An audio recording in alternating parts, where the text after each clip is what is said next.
അസ്സലാമു അലൈക്കും വറഹ്മത്തുള്ളാഹി ബിസ്മില്ലാഹി അൽഹംദുലില്ലാഹി വകഫാ വസ്സലാമുൻ അലാ മൻ ലാ നബിയ്യ ലദീന ഇസ്തഫാ അമ്മാ ബഅദ് അല്ലാഹുമ്മ അല്ലിംനാ മാ യൻഫഉനാ വൻഫഅനാ ബിമാ അല്ലംതനാ വസിദ്നാ ഇൽമാ വതുഖൻ വഹുദൻ വഫഖിഹ്നാ ഫിദ്ദീൻ.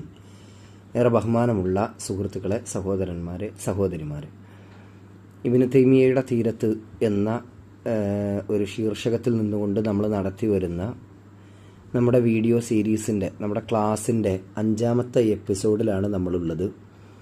ഇബ്നു തൈമിയ്യ റഹ്മത്തുള്ളാഹി അലൈഹി അപാരമായ അറിവിൻ്റെ ഉടമയാണ്.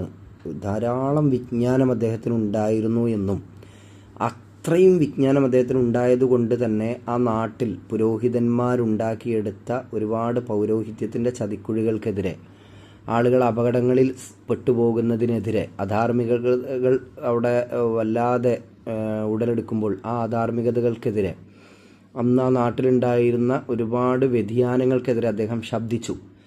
അപ്പോൾ നിശബ്ദനാകാൻ ഇബ്നു തൈമിയ്യക്ക് കഴിഞ്ഞില്ല. അങ്ങനെ അദ്ദേഹം തിന്മകൾക്കെതിരെ പടപൊരുതിയതിൻ്റെ പേരിൽ, തിന്മകൾക്കെതിരെ ശബ്ദിച്ചതിൻ്റെ പേരിൽ, ധർമ്മത്തിന് വേണ്ടി അദ്ദേഹം നിലകൊണ്ടതിൻ്റെ പേരിൽ, പ്രബോധന മേഖലകളിൽ സജീവമായി ഇടപെട്ടതിൻ്റെ പേരിൽ ഇബ്നു തൈമിയ്യ റഹ്മത്തുള്ളാഹി അലൈഹിക്ക് ധാരാളം സമയങ്ങളിൽ, ഒരുപാട് സമയങ്ങളിൽ, പല സന്ദർഭങ്ങളിലും അദ്ദേഹത്തിന് ജയിൽ ജീവിതം അനുഭവിക്കേണ്ടി വന്നിട്ടുണ്ട് എന്ന് നമുക്ക് കാണാൻ കഴിയും.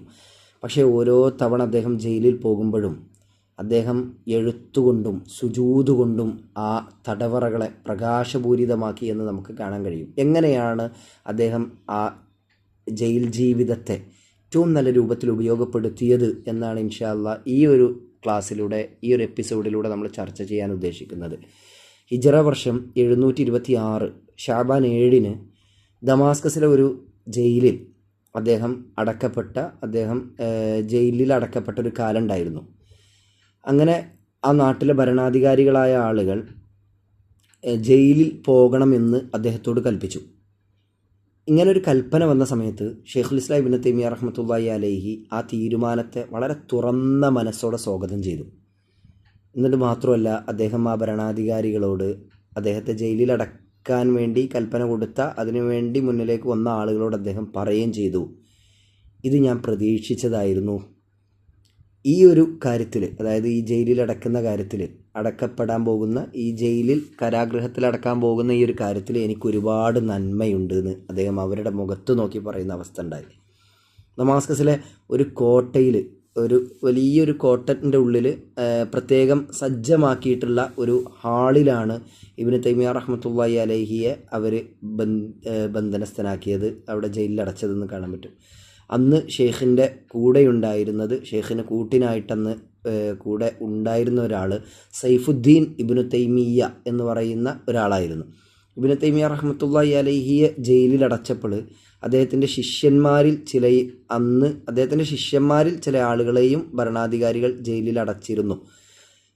മഹാനായ പ്രവാചകൻ യൂസുഫ് നബി അലൈഹിസ്സലാമക്ക് ജയിൽ ജീവിതം ഒരു അനുഗ്രഹമായിരുന്നു എന്ന് ചരിത്രം വായിക്കുമ്പോൾ, പരിശുദ്ധ ഖുർആനിൽ ആ ചരിത്രം നമ്മൾ വായിക്കുമ്പോൾ നമുക്ക് കാണാൻ കഴിയുന്നുണ്ട്. കാരണം ആ സ്ത്രീയിൽ നിന്നുള്ള, സുലൈഖയിൽ നിന്നുണ്ടായിരുന്ന അക്രമങ്ങളും പ്രയാസങ്ങളും തിന്മകളിലേക്ക് വഴുതി പോകുമോ എന്ന അദ്ദേഹത്തിൻ്റെ പേടിയും, അതിനേക്കാൾ നല്ലത് എനിക്ക് ജയിലാണ് എന്ന് യൂസുഫ് നബി അലൈഹി സ്വലാം ആഗ്രഹിച്ച പോലെ, ജയിൽ ജീവിതം യൂസുഫ് നബി അലൈഹി സ്വലാമക്ക് ഒരു അനുഗ്രഹമായ പോലെ ഇബ്നു തൈമിയ്യ റഹ്മത്തുള്ളാഹി അലൈഹിക്ക് ജയിൽ ജീവിതം എന്ന് പറയുന്നത് ഒരു സുവർണ കാലമായിരുന്നു എന്ന് നമുക്ക് വേണമെങ്കിൽ പറയാവുന്നതാണ്.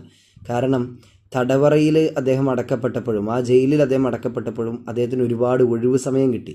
അങ്ങനെ ഒഴിവ് സമയം കിട്ടിയപ്പോൾ ആ സമയം മുഴുവൻ അദ്ദേഹം വിജ്ഞാന സമ്പാദന മേഖലയിൽ കൂടുതൽ ശ്രദ്ധ പതിപ്പിക്കാനും അതുവഴി ഒരുപാട് പുതിയ ഗ്രന്ഥങ്ങൾ രചിക്കാനും അദ്ദേഹത്തിന് സാധ്യമായി എന്നുള്ളതാണ്. അങ്ങനെ വായനയിലും പഠനത്തിലും എഴുത്തിലും സദാ അദ്ദേഹം മുഴുകിക്കൊണ്ടേയിരുന്നു.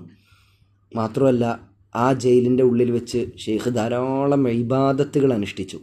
അങ്ങനെ ഇബാദത്തുകൾ അനുഷ്ഠിക്കുക വഴി റബ്ബുമായിട്ട് കൂടുതൽ ബന്ധം സ്ഥാപിച്ചെടുക്കാൻ അദ്ദേഹത്തിന് സാധിച്ചു എന്നുള്ളതാണ്. ഇബ്നു തൈമിയ്യ റഹ്മത്തുള്ളാഹി അലൈഹിയെ സംബന്ധിച്ചിടത്തോളം അദ്ദേഹത്തിന് അക്ഷരത്തിലും അർത്ഥത്തിലും ആ ജയിൽ ജീവിതം എന്ന് പറയുന്നത് ഒരു സുവർണകാലം തന്നെയായിരുന്നു. കാരണം ഒരുപാട് ആരാധനകളിൽ മുഴുകി അദ്ദേഹം റബ്ബുമായി കൂടുതൽ ബന്ധം സ്ഥാപിച്ചെടുത്തു. ചെറിയ കാലമൊന്നുമല്ല ഇബ്നു തൈമിയ്യ റഹ്മത്തുള്ളാഹി ജയിൽ ജീവിതം അനുഭവിച്ചത്. ദമാസ്കസിലെ കാരാഗൃഹത്തിൽ തന്നെ അദ്ദേഹം കഴിച്ചു കൂട്ടിയത് 2 വർഷമാണ് നമുക്ക് കാണാൻ പറ്റും.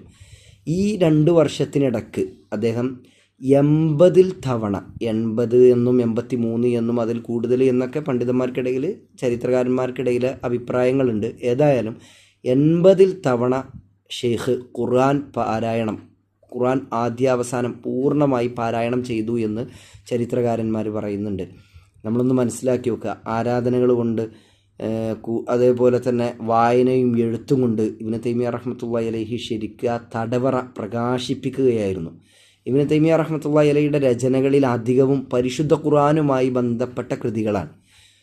ഒരു പക്ഷേ ജയിൽ ജീവിതം അനുഭവിച്ചിരുന്ന കാലത്ത് ഖുർആനുമായിട്ട് വലിയ രീതിയിൽ ബന്ധം സ്ഥാപിച്ചത് കൊണ്ടായിരിക്കാം ഖുർആനുമായി ബന്ധപ്പെട്ട് ധാരാളം ഗ്രന്ഥങ്ങൾ എഴുതാൻ സാധ്യമായിട്ടുണ്ടാവുക. മാത്രമല്ല, ആ ജയിലിൻ്റെ ഉള്ളിൽ നിന്ന് ഇബ്നു തൈമിയ്യ റഹ്മത്തുള്ളാഹി അലൈഹി എഴുതി വിടുന്ന ഓരോ അറിവുകളും, കടലാസുകളിൽ അദ്ദേഹം എഴുതി കൊടുക്കുന്ന ഓരോ വിജ്ഞാനങ്ങളും പുറത്ത് നിന്ന് വലിയ താല്പര്യത്തോടെയാണ് അദ്ദേഹത്തിൻ്റെ ശിഷ്യന്മാരും ജനങ്ങളും അത് ഏറ്റുവാങ്ങിയിരുന്നതും ലോകത്തിൻ്റെ പല ഭാഗങ്ങളിലേക്ക് അത് പ്രചരിപ്പിക്കുകയും ചെയ്തിരുന്നത്. ആ കാലഘട്ടത്തിൽ ഇബ്നു തൈമിയ്യ കാരാഗൃഹത്തിൽ അടക്കപ്പെട്ടിരുന്ന, ജയിലിലായിരുന്ന ആ കാലഘട്ടത്തിൽ അന്ന് ഈജിപ്തിലുണ്ടായിരുന്ന മാലിക്കി മദ്ഹബുകാരനായിരുന്ന ഖാളി അബ്ദുള്ള ഇബ്നു അഖ്ന എന്ന് പറയുന്ന ഒരു വ്യക്തിയുമായി ഒരു ഇസ്ലാമിലെ ഒരു വിഷയവുമായി ബന്ധപ്പെട്ട് ഒരു ഖണ്ഡനമുണ്ടായി. ആ ഖണ്ഡനമുണ്ടായ സമയത്ത് ഷെയ്ഖുൽ ഇസ്ലാം ഇബ്നു തൈമിയ്യ റഹ്മത്തുള്ളാഹി അലൈഹി എഴുതിയ ഒരു ലഘുലേഖയിൽ അദ്ദേഹത്തെക്കുറിച്ച് കഴിവുകെട്ട അല്പജ്ഞാനി എന്നൊരു പരാമർശം ഷെയ്ഖ് നടത്തി. ആ പ്രയോഗം അദ്ദേഹം നടത്തിയ സമയത്ത് അബ്ദുള്ള ഇബ്നു അഖ്ന എന്ന് പറയുന്ന ഈ വ്യക്തി അത് വലിയ രീതിയിലുള്ള രോഷം അദ്ദേഹത്തിനുണ്ടായി. അത് ഷെയ്ഖിനെതിരിൽ അദ്ദേഹത്തിന് തിരിയാൻ കാരണമായി. അങ്ങനെ അദ്ദേഹം ഈ പറയുന്ന ഖാളി ഇബ്നു അഖ്ന എന്ന് പറയുന്ന ആൾ ദമസ്കസിലുള്ള ഗവർണറോട് ഈ വിഷയത്തിൽ പരാതിപ്പെട്ടു. അങ്ങനെ ആ പരാതിയുടെ അടിസ്ഥാനത്തിൽ ഷെയ്ഖുൽ ഇസ്ലാം ഇബ്നു തൈമിയ്യ റഹ്മത്തുള്ളാഹി അലൈഹിയുടെ ജയിലിലേക്ക് ആളുകൾ വരികയും അദ്ദേഹത്തിൻ്റെ ഇബ്നു തൈമിയ്യ റഹ്മത്തുള്ളാഹി അലൈഹിയുടെ പക്കലുള്ള മുഴുവൻ കിതാബുകളും മഷിക്കുപ്പികളും പേനകളും അദ്ദേഹത്തിൻ്റെ കടലാസുകളും ഒക്കെ കണ്ടെടുക്കുകയും അതൊക്കെ പിടിച്ചെടുക്കുകയും ചെയ്യണമെന്ന് അവിടെ ദമാസ്കസിലുണ്ടായിരുന്ന ഗവർണർ ആളുകളോട് കൽപ്പിച്ചു. ജയിലിൻ്റെ മേൽനോട്ടക്കാരായ ആളുകളോട് കൽപ്പിച്ചു. അങ്ങനെ ആളുകൾ വന്ന് അത് ചെയ്തു. ഇബ്നു തൈമിയ്യ റഹ്മത്തുള്ളാഹി അലൈഹിക്ക് എഴുതാനുള്ള ഒരു വസ്തുവും അവിടെ ബാക്കിയാക്കാൻ പാടില്ല എന്നുള്ള വിധി ഉണ്ടായി. അങ്ങനെ ഹിജറ 728 ജമാദുൽ ഉഖ്റ 9 ആ ഉത്തരവ് നടപ്പാക്കപ്പെട്ടു. റജബ് 1 ഷെയ്ഖിൻ്റെ മുഴുവൻ ഗ്രന്ഥങ്ങളും പേനകളും കടലാസുകളും അവർ കണ്ടെടുത്തു. അങ്ങനെ വിജ്ഞാനം നേടാനുള്ള കിതാബുകളും ആ നേടിയ അറിവുകളെല്ലാം എഴുതി വെക്കാനുള്ള പേനകളും കടലാസുകളും ലഭ്യമാകാത്ത അവസ്ഥ വന്നപ്പോൾ ഷെയ്ഖ് ചെയ്തത് എന്താണെന്ന് നമ്മളൊന്ന് ആലോചിച്ച് നോക്കണം. ആ തടവറയിൽ ചിതറിക്കിടന്നിരുന്ന പേപ്പറിൻ്റെ കഷ്ണങ്ങളിൽ ഷെയ്ഖ് തൻ്റെ വിജ്ഞാനം കരിക്കട്ടകൾ ഉപയോഗിച്ച് എഴുതി വെക്കുകയാണ്. സ്ഥലം അദ്ദേഹത്തിന് മതിയാകാതെ വന്നപ്പോൾ ബാക്കിയുള്ള അറിവ് അദ്ദേഹം തടവറയുടെ ചുമരുകളിൽ എഴുതി വെച്ചു എന്നുള്ളതാണ്. നമ്മളിങ്ങനെ പുസ്തകങ്ങളിങ്ങനെ വെറും ഇങ്ങനെ വായിച്ച് പോകുന്നതിനപ്പുറത്ത് പണ്ഡിതന്മാർ പറയുന്നുണ്ട് അറിവ് ഓരോന്നും എഴുതി വെക്കണമെന്ന്. ഇബ്നു തൈമിയ്യ റഹ്മത്തുള്ളാഹി അലൈഹി നമ്മളൊക്കെ അതിന് നമുക്ക് നല്ല പെർഫെക്റ്റായിട്ട് ഒരു പുസ്തകം വേണം, ഡയറി വേണമെന്നൊക്കെ നമ്മൾ മനസ്സിലാക്കൂലേ. അറിവ് കൃത്യമായിട്ട് നമ്മളെ അടുത്ത് വന്ന് കിട്ടുകയാണെങ്കിൽ നമുക്ക് അതിന് ഒരു പുസ്തകം വേണ്ടി വരില്ല, ഒരു ഡയറിയും വേണ്ടി വരും, ഒന്നും വേണ്ടി വരില്ല. കിട്ടുന്നിടത്ത് നമ്മൾ എഴുതും. അത് ഇബ്നു തൈമിയ്യ റഹ്മത്തുള്ളാഹി അലൈഹിക്ക് അറിവ് ഇങ്ങനെ തുളുമ്പി വരികയാണ്. അദ്ദേഹം അതിങ്ങനെ കിട്ടുന്നിടത്ത് എഴുതുകയാണ്. കയ്യിലുള്ള പേപ്പറും കടലാസും പേന എല്ലാവരും എടുത്തുകൊണ്ടുപോയപ്പോൾ ആ ജയിലിൻ്റെ ഉള്ളിൽ ചെതറിക്കിടന്നിരുന്ന പേപ്പർ കഷ്ണങ്ങളിൽ അദ്ദേഹം ഇൽമ എഴുതി വെക്കുകയാണ്. അതിലൊക്കെ സ്ഥലം മതിയാകാതെ വന്നപ്പോൾ ചുമരുമ എഴുതി വെച്ചു, ജയിലിൻ്റെ ചുമരുമ എഴുതി വെച്ചു എന്നുള്ളതാണ്. വിജ്ഞാനത്തോടുള്ള ഇബ്നു തൈമിയ്യ റഹ്മത്തുള്ളാഹി അലൈഹിയുടെ ആ ഇഷ്ടം, ആ ഭ്രമം എത്രത്തോളം ഉണ്ട് നമ്മളൊന്ന് ചിന്തിച്ചു നോക്കുക. മാത്രമല്ല, ആ ഭരണകൂടം ആ കാരാഗൃഹത്തിൽ അദ്ദേഹത്തെ അടച്ച സമയത്ത്, ജയിലിൽ അടച്ച സമയത്ത് അദ്ദേഹം പറയുന്നുണ്ടല്ലോ, എനിക്കത് അനുഗ്രഹമാണ് എന്ന് അദ്ദേഹം അന്ന് പറഞ്ഞിരുന്നു. അപ്പോൾ ആ ഒരു പ്രയോഗത്തിൽ തന്നെ വിശ്വാസികളായ നമുക്ക് ഒരുപാട് പഠിക്കാനുണ്ട് എന്നുള്ളതാണ്. നമ്മുടെ ജീവിതത്തിൽ ഓരോ ദിവസവും ചിലപ്പോൾ ഒഴിവ് സമയങ്ങളൊക്കെ നമുക്ക് കുറേ ലഭിക്കുന്നുണ്ട് ശരിക്കും പറഞ്ഞാൽ. ഇല്ലെങ്കിൽ നമുക്ക് ഓരോരുത്തർക്കും ഓരോ ദിവസവും കുറേ ഒഴിവ് സമയങ്ങൾ കണ്ടെത്താനും പറ്റും. നമ്മൾ ചെയ്യേണ്ടത് ഓരോ ദിവസവും 24 മണിക്കൂറിൽ നിന്ന് നല്ല ഒരു സമയം നമ്മൾ നിർബന്ധമായിട്ട് കണ്ടെത്തണം. എന്നിട്ട് നമ്മൾ ആ സമയം പരമാവധി അറിവ് പഠിക്കാൻ വേണ്ടി, ദീൻ പഠിക്കാൻ വേണ്ടി, നല്ല നല്ല ക്ലാസ്സുകൾ കേൾക്കാനും വായിക്കാനും പണ്ഡിതന്മാർക്ക് കീഴിലിരുന്ന് പഠിക്കാനൊക്കെ വേണ്ടി ശ്രമിക്കുക എന്നുള്ളതാണ്. ഇബ്നു തൈമിയ്യ റഹ്മത്തുള്ളാഹി അലൈഹി അവസരം നോക്കി നടക്കുകയായിരുന്നില്ല. അവസരം പ്രതികൂലാണെങ്കിലും ശരി, സാഹചര്യം പ്രതികൂലാണെങ്കിലും ശരി, അനുകൂലമാണെങ്കിലും ശരി, അദ്ദേഹത്തിൻ്റെ ലക്ഷ്യവുമായി മുന്നോട്ട് പോകുന്നതാണ്.